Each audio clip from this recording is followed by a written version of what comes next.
Welcome back to Montreal. We're on board with Team Monbolia, who just made a move on Giuseppe Marconi, and now he looks like he's trying to make a move onto Pappalardo as they come down into the hairpin. Bolia has the inside line, but he's not quite close enough, but Pappalardo's outbraked himself. That's going to give Bolia a chance to get side by side, but Pappalardo still has the momentum as they head up the back straight now towards the chicane. Will Bolia be able to get a good enough tow?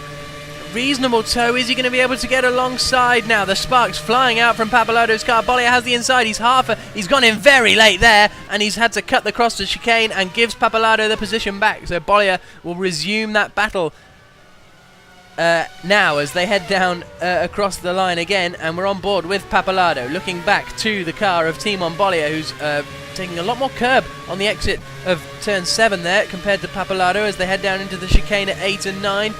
Bolia's closing in, but he's not going to be close enough to make a move into there, and in fact I think he's gone in a bit late on the brakes, which has cost him momentum, which means that he won't have the inside into the hairpin. It's going to have to be down into the chicane again if Bolia wants to do this once more. Pappalardo's gone in deep again, and again he's giving Bolia a chance, but the deeper that Pappalardo goes in, it does actually give him a better run and a bit more speed out of it, which will help him defend as they come down into the final chicane. It sounds like there's a spinner up in front there, but Bolia has a little look out from Pappalardo, and late lunge, a very late lunge, that's going to end in disaster. A little sideways moment for Bolia. That could have been a lot worse.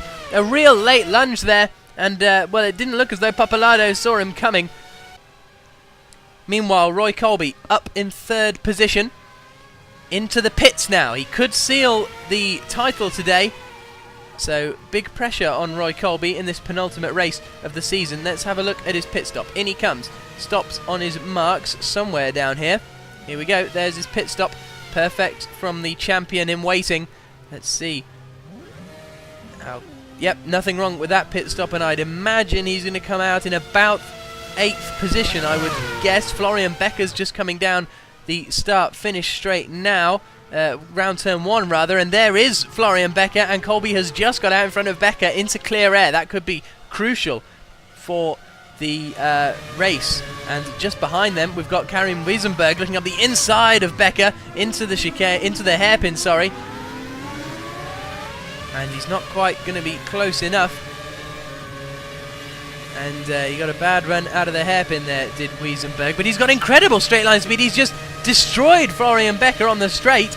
And that is 8th position for Karim Wiesenberg. And into the pits then comes Florian Becker. Wiesenberg up into 8th place with incredible straight line speed in the Ghost Speed Racing Cup. And Jaakko Miekkinen is unable to shake off David Greco at the moment. They're still running 1 and 2. And they both stay out for another lap, so Colby obviously fueled a little lighter as they come across the line. But I'm impressed with David Greco. It didn't look early on. He made a couple of mistakes in the opening few laps that looked like he was having to push too hard to be able to keep up with Miekkinen, but he's gradually started to reel him in at the front here. And I'm sure these Precision Motorsports guys will be very sensible and behave nicely with one another as they come through the chicanes. And this is on board with Greco, in fact, as we come down into the final chicane. And Greco pits then. Greco pits. He's the first man into the pits. And well, I wonder, because in this FSR 2009 mod, pitting earlier can sometimes gain you an advantage, so don't be surprised if Greco manages to leapfrog Miekkinen here, because he wasn't too far behind. We'll have to wait and see. Exits the pit lane now. A painfully slow pit lane speed limit in these Formula Sim racing cars. Where's Greco going to emerge? He's going to rejoin in, I think, 6th position at the moment, but of course that will be a net second once this all shakes out. Yep, there's the confirmation of 6th position. Here's Stroud, 19th place, down into the hairpin, and he spun again. Sean Stroud facing the wrong way, not for the first time in this race. A bit of a rookie mistake, got some wheels on the grass, cuts back onto the circuit in front of Giuseppe Marconi. And, well, this is turning into a horrible day at the office for Sean Stroud. As Jaakko Miekkinen comes into the pits then, this could be what decides the lead as Miekkinen stops in his blocks. Up go the car on the jacks, tyres and fuel changes. I think that was the Roaldo car of Bono Huis coming in as well. I'm not entirely sure. Now we're on board with Roy Colby then. So he pitted a couple of laps ago, and he's coming across the start-finish straight now.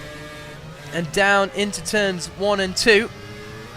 And there is Meekinen joining just in front of Roy Colby. So that there means that David Greco has the lead of this race.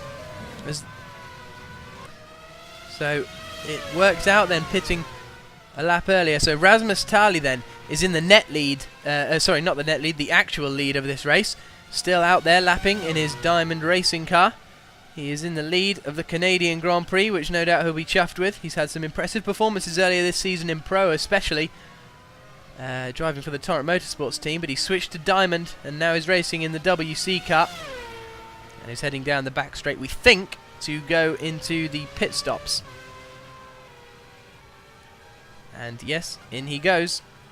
So he loses the lead again, and Jaakko Meekinen then reassumes the lead of this race. So my apologies about getting a bit confused earlier. Meekinen does lead this race with Colby in second, and now this is further back down the order. In 12th, it's Florian Becker and Giuseppe Marconi once again coming through into the chicane. Oh, Marconi's just turned in there a little bit, and there was a bit of contact. Now we're down the back straight into the final chicane. Becker again, Marconi's gone in deep, that's going to compromise him.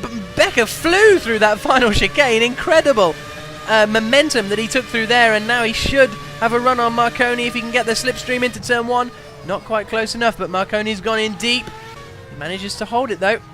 This is good defensive driving at the moment from Marconi, and indeed we're looking back on board from Marconi as once again Becker takes incredible speed through the final chicane, hooks it up under the rear wing. On board we go with Becker looking to the outside into turn 1, and then he's going to try and get the cut back. Here we go around the outside. It can be done, but can Becker do it? He's going to get a wheel on the grass, and Marconi holds the position as they come into 3 and 4. So good racing there between these two. Great racing, in fact. Becker seems to be inherently faster, but not quite able to make the move stick as he throws one up the inside into 6. Not going to make it through there. Now he'll focus on getting a good run out of 7. Here's a replay of Becker. He's going to launch himself across the curbs here. Look at that. That's a perfectly legal move. Had 2 wheels on the curbs at all times, but he is really pushing as Fausto Pappalardo now is up behind Timon Bollier. Bollier goes defensive, does he? Yes, he does. Forces Pappalardo to go the long way round. Pappalardo says, I think I will try and go the long way round. Then he has the inside line. Contact there a little bit. And, well, Pappalardo not managing to make it through there. Bollier more than happy to close the door on his racing chum as they come through turns 3 and 4 now. Roy Colby still holding onto that second position, and into the pits comes Roy Colby. So, Greco takes over the second place. There we go, Greco up into second. Let's see how long these precision guys can stay out for as they come into turn 1 and now into turn 2, and also let's see where Roy Colby rejoins. Here he comes out of the pits now. It's going to be close actually between him and Blair Disley, and I think, yes, there is Blair Disley in front of him. That's going to cost Colby time on his fresh tyres, and that is a disaster for Roy Colby. That could cost him second place, perhaps, maybe even a podium spot, depending. Here we are then on with Colby. There goes Disley into the pits, so Colby now is freed, but that 1 lap behind Blair Disley could cost him as he comes across the line with 40 laps to go. There's a shot of the curb on the exit of turn 7 as Andrei Yakomenko goes around, and and he's stalled the engine there. Yakomenko has stalled the engine after his spin at turn 1 and is out of the race. Here's Dennis Hurl down in 4th position, battling with Karim Wiesenberg now, and Kiersmakers, Tali and Colby all in that vicinity. So Hurl is becoming a bit of a train at the moment as Wiesenberg looks to try and get through. Has a little look up the inside into the chicane, but he knows he's nowhere near close enough. Into the chicane they come. Let's see if any of them can carry more momentum than the other. Here's Sean Stroud down in 18th position, taking too much curb and spinning again. Well, let's see if he waits for a sensible time. Well, sort of. Stroud then with another spin, another backwards moment. But let's go back up to the front and the real racing with Roy Colby then in 6th position, queued up behind these cars, and one of them's gone sideways there. I think that's Rasmus Tali who's gone a bit wobbly and has had to cut the chicane. And there's the precision car behind Colby, I think.